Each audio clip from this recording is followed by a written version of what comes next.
Tell me, what caught your eye when you first saw the BECK'S packaging for their new Arctic pack? Well, the packaging is nice, it's clean. Here is one of the packages.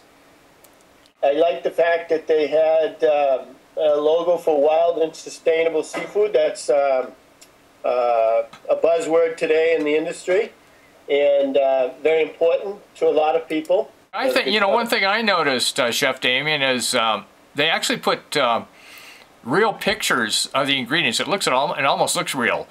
Showing at least what the pictures of them look like. So I think that was kind of interesting too, eh? Hopefully you can see it. Oh yeah, yeah, I can see. I see a big lobster there and a coconut and yeah, a few other things. Okay, that gives me an idea.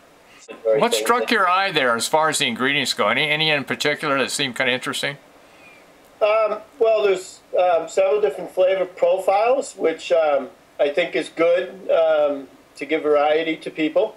I like the fact that he used some sort of non-traditional ingredients that you don't expect to find in seafood spreads. For example, cinnamon, nutmeg, tamarind. These are things we use in the restaurant business to flavor sauces and stuffings and dips and different things like that.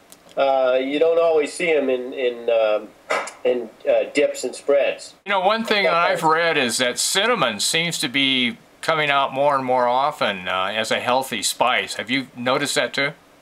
Well, yeah, and cinnamon has some great attributes, one of which is that it actually is a natural preservative. So not only is it healthy for you, but helps to preserve the products that it's put in also.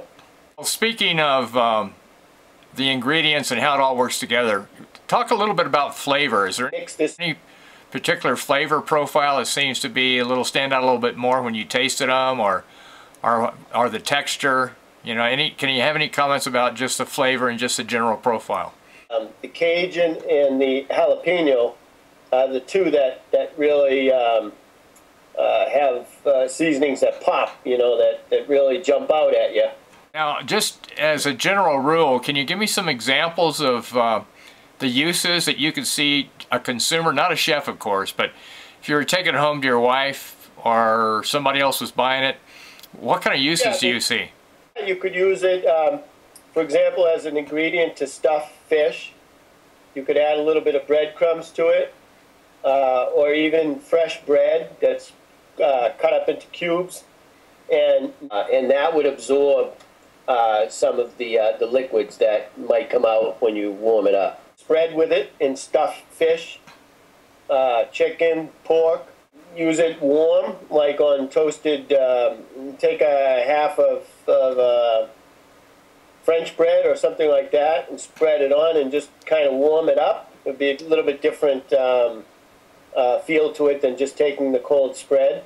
Another thing that might be really good for a couple of these is spreading it in between tortillas and making, you have the cheese, you have the seafood, and all you'd have to do is put it between the tortilla. Good. How about as a topping on a baked potato? Absolutely, yeah. I mean, I think that would be wonderful. Maybe you should try it in your restaurant and see what the customers say. Yeah, that might be a good testing ground, huh? Yeah. And from what I understand, I mean, the price point seems to be favorable as well for the product, and the size of the product that you get seem to be very good.